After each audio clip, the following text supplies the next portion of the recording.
በዛሬው ቪዲዮ ለልጅ የተሰኘው የቤተሰብ ተከታታይ ድራማ ላይ ፖይራዝ ሁሉንም ለፖሊሶች አሳልፎ የሚሰጥበት፣ ባህሪ ኦማርና ሳደቲን ወደ እስር ቤት የሚገቡበት፣ አይሲጉል ሌላ ፍቅረኛ የምትይዝበት፣ ፖይራዝ የፖሊሶች ሻምፕል የሚሆንበትንና በመጨረሻ የፖይራዝ ልጅ ሲናን በመሰራት መጥቶ የሚሞትበትን ሌሎችም አሳዛኝና አስደንጋጭ ምቶችን ይቀርብ ያለው ወደ ትዕይንቱ አለፍኩ። ፖይራዝ ቃሉን ሰጥቶ ሁሉም እስር ቤት እንዲገቡ አድርጓቸዋል። ባህሪ ኦማር እንዲሁም ደግሞ ሳደቲን፣ በሌላ በኩል ዙልፊከርና ሳደቲን ሁሉም እስር ቤትን ቀምሰዋል። በሌላ በኩል አይሲጉል አሁን ከጠበቃ ጋር ዴት እያደረገች ትገኛለች። ምክንያቱም ቤተሰቦቿን እንዲያስወጣላት አለ ከተባለው ፍቃድ አሁን ላይ ሁሉም ማለትም ደግሞ ሳደቲንም ሆነ እንዲሁም ደግሞ አባቱ ባባም ሁሉም እስር ቤት ውስጥ ለብቻቸው ቦታ ተሰጥቷቸው እስር ቤቱ ቤት ሆኖላቸው የራሳቸውን ኑሮ እየኖሩ እያበሰሉና እንዲሁም ደግሞ እንደፈለጉ አድርገው እስር ቤት ውስጥ እየኖሩ ይገኛሉ። ምክንያቱም ሀብታም ሲታሰር እንደዚህ ነውና። ሴማን ብትሆን እስረኛ ናት። ለሷም ስልክ ይደወላታል፣ ፖሊሶች ይሰጣታል። እናም በመጨረሻው ጠበቃው መጥቶ የነገራት ነገር ተስፋ አለመኖሩን ነው። ሳደቲን እንዲሁም ደግሞ ባባ ሁሉም በዚህ ሰዓት ላይ ያዝናሉ። ዛሬም ሊፈቱ አልቻሉም። ግን ጠበቃዎቹ እየሰሩ ያሉት እነሱ እንዲፈቱ ሳይሆን እንዲታሰሩ ነው። ፖይራዝ አሁን ላይ መቆሚያ የለው። ምክንያቱም ደግሞ እሱን ሰዎች እንዳይገሉት በጣም በስጋት የሚኖር ሰው ሆኗል። እስካሁን ድረስ ሊፈቱ ያልቻሉትን ሳደቲንም ሆነ እንዲሁም ባባ ሁሉም ትኩረቱን እነሱ ላይ ተደርጎባቸው ይገኛል። ፖይራዝ አሁንም ቢሆን ፖሊስም ቢሆን ግን ስራዎቹ እያንዳንዶቹ ስራዎቹ ስለላዎች ናቸው። በዚህ የተነሳ የሆነ ወንጀል ሊሰራ እንደሆነ ያውቃል። በዛም ወንጀለኞችን ማስቆምና ፕሬዝዳንቱ እንዳይሞት ያደርጋል። ፖይራዝ የቤተሰብ ምግቡን እየተመገበ ሲሰራው የነበረው ስራዎችና እያንዳንዶቹ ነገራቶች በሙሉ ሁሉንም ያወራቸዋል። ፖይራዝ እየሰራው ስራ ማለትም ደግሞ ወንጀለኞችን ገድሎ ስለነበር እነሱም አዳዲስ ወንጀለኞች እሱን እያጠመዱትና ሊገሉት ይዘታሉ። ይህ በእንዲህ እንዳለ ፖይራዝ ይህንን ቢያደርግም በሌላ በኩል ደግሞ አሁን ላይ ሲጉል ሌላ ፍቅረኛ ይዛ ህይወቷን ዘና ብላ እየኖረች ትገኛለች። ፖይራዝ አሁን ላይ ከሲናን እናት ፍቅር እየያዘው ይመስላል። ምክንያቱም እሷን በጣም እየቀረባት ይገኛል። በድንገት ሲናንን ሲያገኘው ውሃ ገንዳ ውስጥ እየጣለው እርስ በርስ መጫወትና መዝናናት ይጀምራሉ። ሶንጉል አሁን ላይ 9ኛ ወሯ እየገባ ነው። እናም እስር ቤት ውስጥ መታለ ሳደቲን ልጇን እያሳየችው ትገኛለች። ማርገዟ ደስታ ቢሰጠውም አሁን ደግሞ ልትወልድ መሆኑ ደስ ይለዋል።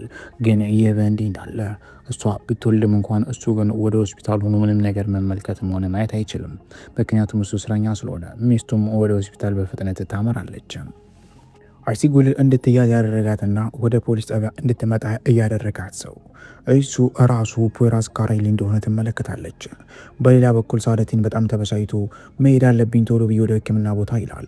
ምክንያቱም ሚስቱ በአምቡላንስ እየሄደች ነው፣ ልትወልድም ነው። ፖይራዝ በመጨረሻ ከፖሊሶች ጋር በመሆን ልክ እንደ ወንጀለኛ አይሲጉል ካራይሊን ይዟት በመኪና ውስጥ አርቆ ወደ ሰፈር መንደሯና ወደ ቤቷ ይዟት ሄዳል። ስትዝናና ከነበረችው ፍቅረኛዋም ከጠበቃውም ጋር ይነጥላታል። በሌላ በኩል ሶንጉል የደወለችላት ለአይሲጉል ልትወልድ እንደሆነም ስትነግራት ወዲያው በፍጥነት ሁለቱም ተያይዘው ወደ ሆስፒታልም ያመራሉ። ጠበቃውም ለምንድን እንደዛ የፖሊስ ማጀቢያን ይዞ ለአይሲጉል እንደሄደ በጣም ተበሳይቶ ፖይራዝን ይከሰዋል። አይሲጉል አሁን የጠበቃ ፍቅረኛ ይዛለች። ፖይራዝ ካራይሊን ትተዋለች። ግን ፖይራዝ አሁንም ቢሆን አይሲጉልን ይወዳታል። በሌላ በኩል ሶንጉል ትወልዳለች። እናም በመጨረሻ አይሲጉልና እንዲሁም ፖይራዝ ሊጠይቋት ይመጣሉ። አይሲጉል ከዚህ በኋላ ፖይራዝን አልፈልግም ብላ ጥላው ልትሄድ ሶንጉልን ጠይቃ ስታበቃ በምትሞክርበት ሰዓት ላይ በድንገት ፖይራዝም ወዴትም አትሄጂም በማለት እጇ ላይ ካቴና ያጠልቅባትና ሁለቱም ይቆልፋሉ። በዚህ ሰዓት ፖሊሶች በሚወጡበት ሰዓት ላይ እንዲፈቱለት ይጠይቃል። ይህ በእንዲህ እንዳለ ጠበቃውን ፍቅረኛዋ ወደ እሷ ጋር ይመጣል። ይዟት ሊሄድ አይሲጉልን ይሞክራል። በዚህ ሰዓት ላይ ግን ፖይራዝም እባክሽን አይሲጉል ከባድ ነገር አትፍጠሪ በማለት ይነግራታል። በሌላ በኩል እስረኞቹ በጣም በጉጉት እየጠበቁ የሚገኙት የሳደቲን ሚስት ነበር። እናም ሶንጉል በደህና በሰላም እንደተገላገለችና እንደወለደችም ሲነገረው ሳደቲን በጣም ተደስቶ ከሁሉም ጋር ይተቃቀፋል። እናም ሁሉም ደስ ይላቸዋል። ፖይራዝ አሁን የተከበረ የፖሊስ ማዕበል ሆኗል። ምክንያቱም ደግሞ ሻምበል የሆነበት ዋነኛ ምክንያትም ሁሉንም አሳልፎ ስለሰጠና እንዲታሰሩ ስላደረገ ነው፣ ህይወቱን ስላስተካከለ። በሌላ በኩል ደግሞ አሁን በሰራው ስራና እንዲሁም ደግሞ በተለያዩ ስራዎች የተነሳ አዳዲስ ወንጀለኞችን እያፈራ ይገኛል። ዛሬ ሁሉም በጉጉት የፍርድ ቀናቸውን የሚጠብቁበት ቀን ነው። ሳደቲንም ሆነ እንዲሁም ሁሉም ወደ ፍርድ ቤት መጥተዋል። ዛሬ ፍርዱ ይፈረዳል። እናም በመጨረሻ ነፃ የሚወጡበት ቀን ነው ደርሷል። ሶንጉል ልጇን ይዛ ለሳደቲን የሰጠችው በጣም ተደስቶም እያቀፈውና እየሳመው ሁሉም በደስታ በሀዘን ማንባት ይጀምራሉ። እናም እያንዳንዳቸው የተለያዩት ሁሉም ሰዎች ከተገናኙ በኋላ ጠበቃውም ወደ ውስጥ ገብቶ ማንም ሰው ሳይፈራ የአይሴጉል ፍቅረኛ ስለነበር በሰላም እንዲወጡ ለማድረግ ሙከራ ያደርጋል። ምክንያቱም ይህ የሆነበት ዋነኛ ምክንያት ሁሉም ጠበቃዎች ፈሪ ቢሆኑም ግን የአይሴጉል ፍቅረኛ ማንም ሳይፈራው ለሁሉም ተከራክሮ ሁሉንም ነፃ ያወጣቸዋል። ፍርድ ቤቱም በመጨረሻ ግራ ቀኙን አይቶ ለሁሉም ነፃ ናችሁ ሲል ከእስር ቤት እንዲወጡ ይነግራቸዋል።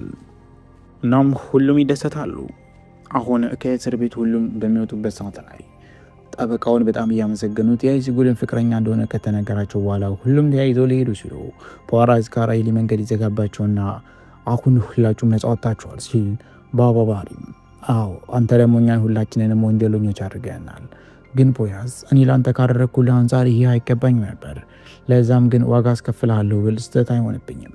ስለዚህ በል ያንተም የራስ መንገድ ነው እኔም የራሴ መንገድ ነው ሲል ከተናገረ በኋላ ፖይራዝ በመካከላቸው ቆሞ ከዚህ በኋላ የወንጀል ስራ ውስጥ እንዳይገቡ አስጠንቅቋቸው ወዲያው ካለበት ስፍራ ይሄዳል። አይሴጉልና እንዲሁም ጠበቃው ደግሞ እነሆ ፍቅራቸውን ይቀጥላሉ። ግን አይሴጉል ወደ ድሮ ቤቷ በምትመለስበት ሰዓት ላይ ከፖይራዝ ጋር ያላት ፍቅር ቀን በቀን እየመጣ ጭንቅላቷ ላይ ይረብሻታል። ባህሪ አሁን ወደ ቤቱ ተመልሶ ወደ ድሮ ዝናውና ስራው ለመመለስ የሚችለው አቅም ይሞክራል። በሌላ በኩል ደግሞ ፖይራዝ አይሴጉልን ለመቅረብ እና እሷን ቀርቦ ለማውራት ይሞክራል። ወደ ቤቷም ይሄዳል፣ ግን አልተሳካለትም። ሳፈርና እንዲሁም ደግሞ በሌላ በኩል ሲማ አብረው የፍቅር ጊዜያቸውን እያሳለፉ ይገኛሉ። ሁለቱም ከእስር ቤት ከተፈቱ በኋላ እናም ሴማምና እንዲሁም ደግሞ ሳፈር ፍቅራቸውን ጀምረው ከእስር ቤት ከወጡ በኋላ ፍቅረኛሞች ይሆናሉ። በጣም ይደሰታሉ። ሁለት ማንነታቸው የማይታወቁ የህፃን አጫዋቾች የሚመስሉ ሰዎች ራሳቸውን በመሳሪያ አስታጥቀው ግን ምንም ነገር እንዳይታይባቸው አድርገው ሰዎችን ሲገድሉ ትዕይንቱ ያስቃኝናል። ይህም ደግሞ አዳዲሶቹ ወንጀለኞች ናቸው። ከባህሪ ኡመርና እንዲሁም ደግሞ በሌላ በኩል አሁን ከፖይራዝ ጋር የሚጣሉት ወንጀለኞች ሲናን የልደት በዓሉን ሊያከብር ነው። አባቱን በጉጉት የጠበቀ ቤቱን በድግስ ደምቋል። በሌላ በኩል ከእስር ቤት የተፈቱት ባባ፣ ሴማ እንዲሁም ደግሞ ሳዳቲን ሁሉም በመሆን እነሱም ድግስ በማቅረብ ወደ አዲሱ ቢዝነሳቸው ለመቀላቀልና ወደ ስራ ለመመለስ የሚችሉትን ነገር በሙሉ ያደርጋሉ። የሲናንን ልደት እያከበሩ የሚገኘው ፖይራዝ ካራይሊም በመጨረሻ ልደቱን ሊያከብርለት ሁሉም መደሰት ይጀምራል። ሲናን እንደ ፖይራዝን ሸውሎት ከሌላ ሴት ህፃን ጋር እያወራ ከዚህ በኋላ አባቱን ሳይሆን ሌላ ሴት እንደሚፈልግ እየነገረ ይቀልልበታል። በዚህ ሰዓት ላይ አጫዋች የሚመስሉት ሰዎች በደህና እንኳን ሳይፈተሹ ወደ ውስጥ ይገባሉ። ህፃን አጫዋችም ይመስላሉ። ግን በእውነት እነዛ ህፃን አጫዋቾች ናቸው ወይስ ወንጀለኞች? ሲናንን እያጫወተው በሚገኝበት ሰዓት ላይ አሁን አሻንጉሊት የሚመስሉ ሰዎች ከመጡ በኋላ ህፃናቶቹን ማጫወት ይጀምራሉ። እናም በድንገት ግን አንደኛው መሳሪያውን አስታጥቆ ወደ ውስጥ ሲገባ ከፖይራዝ ከራይሊ ጋር ይገናኛል። እናም ወዲያው ምንድነው ወንድሜ ብሎ ወደፊት ልብስ ጠጋው። አይ ምንም አይደለም በማለት ወደ ኋላም ሲሄድ ፖይራዝ ከራይሊ ሰውየውን አፍኖ ይዞ መሳሪያውን አወጣው። ወንጀለኛም እንደሆነ ካውቃለሁ ሲለው በዚህ ሰዓት ላይም ወዲያው ሁለቱም እርስ በርስ ይደባደባሉ። ግን ፖይራዝ ያላወቀው ነገር ነበር። ሰዎቹ ከባድ ወንጀለኞች እንደሆኑ የታጠቁ ሰዎች እንደሆነ አላወቀም። እናም በመጨረሻ ደብድቦ እነሱን ለማስለቀቅ ሲሞክር እነሱም እሱን ደብድበውት ወደ ሁለቱም መደባደብ ይጀምራሉ። እናም መሳሪያ ደቅኖ ማንነታቸውን ለማወቅ እንኳን ቢሞክርም ግን መሳሪያውን ቀምተውት እኛ በቀላሉ መሞት የምንችል ሰዎች አይደለንም በማለት መሳሪያ ይተኩሱበታል። እሱም ግን ያመልጣል። ሁሉም የተጫወቱ ባሉበት ሰዓት ላይ በድንገት መስታወቱ ይሰበራል። አይሴጉልና እንዲሁም ደግሞ ሲናን ሲያወሩ በድንገት እዛ ልደት በሚያከብሩበት ሰዓት ላይ መሳሪያዎች መተኮስ ይጀምራሉ። የተኮሰው መሳሪያ ግን ፖይራዝን ሳይሆን የመታው በሚያሳዝን ሁኔታ ህፃኑ ሲናንን ነበር። ፖይራዝ ይህንንም ሲመለከት ሲናን በማለት በፍጥነት ወደ ልጁ ጋር ይሄዳል። እናም ህፃኑ ሲናን በመሳሪያ ተመቶ ይወድቃል። ሁሉም ለሲናን ርብርብ ያደርጉለት ወደ በአምቡላንስም ወደ ሆስፒታል ይዘውት ሊሄዱ ይሞክራሉ። ግን ደግሞ ሲናን በመሳሪያ ተመቷል። ይሞት ይሆን ወይስ በህይወት ይኖራል? ይህ ለሁላችንም ጥያቄ ነው። ትዕይንቱ ይቀጥላል።